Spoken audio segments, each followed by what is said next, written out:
Hello everyone, welcome back to my channel. This is Shreya, and this is part 3 of our MBA Strategic Management series, Unit First. In today's video, we will learn another important topic in a simple and easy to understand way.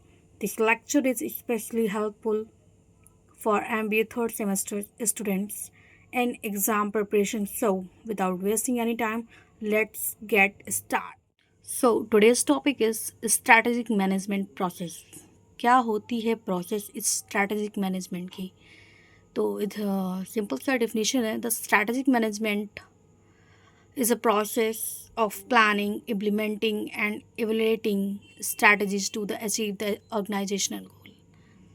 Strategic management एक process है plan करने की, implement करने की, उसे evaluate करने की, ताकि हम ऑर्गेनाइजेशन के गोल्स को अचीव कर सकें। ये चार टाइप से हम बताई गई है। First is environmental scanning, strategy formulation, strategy implementation, strategy evaluation and control. इसको हम वन बाय वन देखेंगे और समझेंगे होती है प्रोसेस स्ट्रैटेजिक मैनेजमेंट की। Step of strategic management processes, the first is analyze the internal and external environment, study the business environment, identify strength, weakness, opportunity and the second is strategy formulation. Set goal of organization, vision, mission, and objective. Make a plan, strategy to achieve the. The third one is strategy implementation. Put the plan into action. Use resources and assign work. Strategies, evolution, and control. Check the result and compare actual result with plan and goals. If needed, improve the strategy. Environmental scanning का मतलब होता है company और बाहर की परिस्थितियों का अध्ययन करती है, मतलब एक्सटर्नल और इंटरनल की कंडीशंस का स्टडी करती है। इसको हम और अच्छे से समझेंगे। इस लेवल पर ऑर्गेनाइजेशन ये जानती है कि उसके पास कौन कौन सी मीन्स स्ट्रेंथ है और कौन सी कमजोरियां हैं मीन्स वीकनेस है। साथ ही ये भी देखता है कि बाज़ार में कौन से अवसर मतलब अपॉर्चुनिटी और ख़तरे मतलब थ्रेट मौजूद हैं। इसे SWOT एनालिस्ट कहते हैं। हम इसको और अच्छे से समझते हैं, चलिए देखते हैं उसको हम। एक मोबाइल कंपनी यह देखती है कि उसके प्रतिस्पर्धी कौन है, मतलब उसका कॉम्पिटिटर कौन है, ग्राहकों की क्या ज़रूरत है और उसकी अपनी क्या ताकत व क्या कमियां हैं। तो यही हमें इन्वायरमेंटल स्कैनिंग बताता है। The second one is strategy formulation. इसका मतलब क्या होता है, चलिए हम इसको भी समझते हैं। इसका मतलब होता है लक्ष्य तय करना और उन्हें प्राप्त करने की योजना बनाना। इस चरण में कंपनी अपने गोल्स निर्धारित करती है और इन्हें हासिल करने के लिए सबसे अच्छी स्ट्रैटेजी बनाती है। एग्जाम्पल के थ्रू हम इसे समझते हैं। कंपनी तय करती है कि अगले 1 साल में अपनी बिक्री 20% बढ़ाने से इसके लिए वह ऑनलाइन बिक्री शुरू करने की योजना बनाती है। ये हमारा स्ट्रैटेजी फॉर्मुलेशन के अंदर आता है। अब हम मूव करेंगे अपने थर्ड पॉइंट की ओर, वो है हमारा स्ट्रैटेजी इम्प्लीमेंटेशन। ऑफ इम्प्लीमेंटेशन का मतलब है बनाई गई योजना को वास्तविक रूप से लागू करना।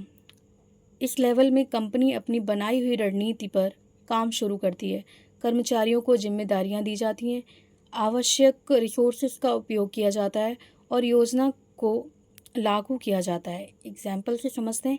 कंपनी अपनी वेबसाइट लॉन्च करती है, विज्ञापन चलाती है और कर्मचारियों को नए नए काम सौंपती है एज अ रिस्पॉन्सिबिलिटी।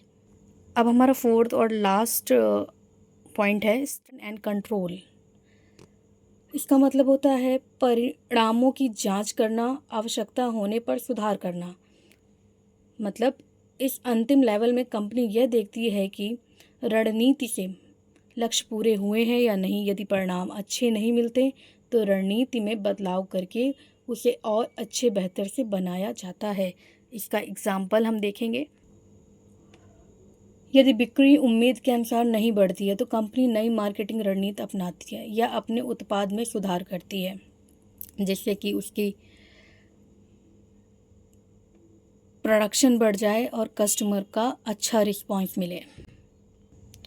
ये एक छोटा सा डायग्राम है या फ्लो चार्ट समझ लीजिए, आप इसको एग्ज़ाम में बना सकते हैं।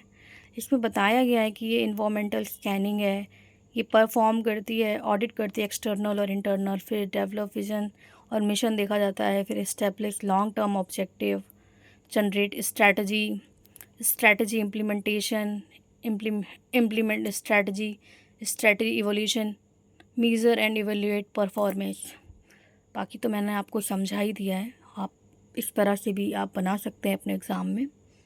मैंने नोट्स को बाय समझाने की ट्राई किया है, मैं हिंदी इंग्लिश दोनों लेके चल रही हूँ ताकि सबको समझने में कंफर्टेबल रहे। मैंने नोट्स अधिकतर हिंदी और इंग्लिश में भी दे रखे हैं आपको। देखिए मैंने इंग्लिश का भी यूज़ किया है और फिर आगे चल के आपको हिंदी भी मिल जाएगा, इससे आपको ईजी रहेगा समझने में। तो चलिए अब हम नया टॉपिक स्टार्ट करते हैं, वो है हमारा कारपोरेट गवर्नेंस। कारपोरेट गवर्नेंस का मतलब होता है, कारपोरेट मीन होता है group of large company and governance का मीन होता है हाउ यू गवर्न समथिंग, कि मतलब आप बड़ी सी कंपनी को किस तरह गवर्न करेंगे। The way in which enterprises are directed and controlled, the combination of rules and process are law by which business are operated regulated और कंट्रोल्ड। इसका मतलब होता है, मतलब किसी कंपनी की सही तरीके से चलाने और उस पर निगरानी रखने की व्यवस्था, ताकि कंपनी ईमानदारी से काम कर सके और सही डिसीजन ले सके। The term external and internal factor that affect the interest of a company's stakeholders, including shareholders, customer, suppliers, government, regulators, and management. इससे कुछ ऑब्जेक्टिव हैं। पहला है maintain transparency of the company. Company में ट्रांसपेरेंसी रखनी चाहिए, किसी के साथ भेदभाव नहीं करना चाहिए, जो भी है वो सबके साथ और सबके सामने शेयर करना चाहिए। कंपनी को अकाउंटेबिलिटी बना, जवाब दे, कंपनी जो है हमारी हर चीज़ का जवाब दे सके, उसको इस तरह बनाना चाहिए। Protect share holders right, share holders के राइट को प्रोटेक्ट करना। इनकरेज करना बिजनेस को रिस्पॉन्सिबल बनाने में, बढ़ावा देने में। Improve company performance and long term growth, company की परफॉर्मेंस और लॉन्ग टर्म ग्रोथ में इम्प्रूव करना। Now we move to principle of, पहला होगा sustainable development of all stake holders. Second है transparency, the company should share correct and clear information with everyone, company की सभी important जानकारी ईमानदारी के साथ सभी के साथ शेयर करनी चाहिए। सेकेंड होगा हमारा accountability, the director and manager are responsible for their decision and action, company के डायरेक्टर अपने डिसीजन के लिए रिस्पॉन्सिबल होंगे। Fairness, all share holders, employees and stake holders should be treated equally, सभी शेयर होल्डर्स और employees के साथ same behave करना है, सबको इक्वली ट्रीट करना है, किसी के साथ भेदभाव नहीं करना है। यही हमें कॉरपोरेट गवर्नेंस सिखाता है। Responsibility, the company law and work responsibly towards society and the environment, कानून का पालन करना और सोसाइटी और इन्वायरमेंट के प्रति जिम्मेदार। इंटीग्रिटी, इंटीग्रिटी का मतलब होता है the company should act honestly and ethically in all it's activities, सभी कार्य ईमानदारी और नैतिकता से करना चाहिए। The risk management, the company should identify, access and manage risk effectively, protect its assets, ensure long-term sustainability। और द, इसका एक सिंपल सा डेफिनेशन और है, the company should identify and manage risk to avoid future problems. तो company के जोखिम की पहचान करके उन्हें कम करने की योजना बनाना, मतलब क्या नुकसान होने वाला है और कैसे सुधर सकता है उसको प्लान करना। Now we move to next topic in corporate governance. The first one is digital governance. Using technology and digital tools to manage the company. Company के काम काज में टेक्नोलॉजी का यूज, मतलब कंपनी के अंदर जो भी काम हो रहा है उसमें क्या टेक्नोलॉजी यूज़ होगी, क्या गैजेट्स यूज़ होंगे, कौन से सॉफ्टवेयर यूज़ होगा, उस टेक्नोलॉजी को मैनेज करना। Second one is ESG focus, giving importance to environmental tools to manage the company. पर्यावरण, समाज और अच्छे प्रबंधन करना। क्या इम्पोर्टेंस है इन्वामेंटल, सोसाइटी और क्या टूल्स यूज करके हम कैसे फोकस कर सकते हैं ESG पे, यही इम्पोर्टेंस बताई गई है इसमें। और the third one is board diversity, including people of different gender, caste and experience on the board. Board में द बोर्ड डाइवर्सिटी मीन्स होगा including people of different gender, caste and experience on the board. Board में हम सभी cast, gender और experience वाले लोगों को शामिल करेंगे। मीन्स बोर्ड में महिलाओं और एक्सपीरियंस वाले लोगों को शामिल करना ताकि सब अपना अपना बेस्ट दे सकें। The fourth one, transparency, sharing clear and honest information with stake holders, सही और स्पष्ट जानकारी देना सभी स्टेक होल्डर्स को।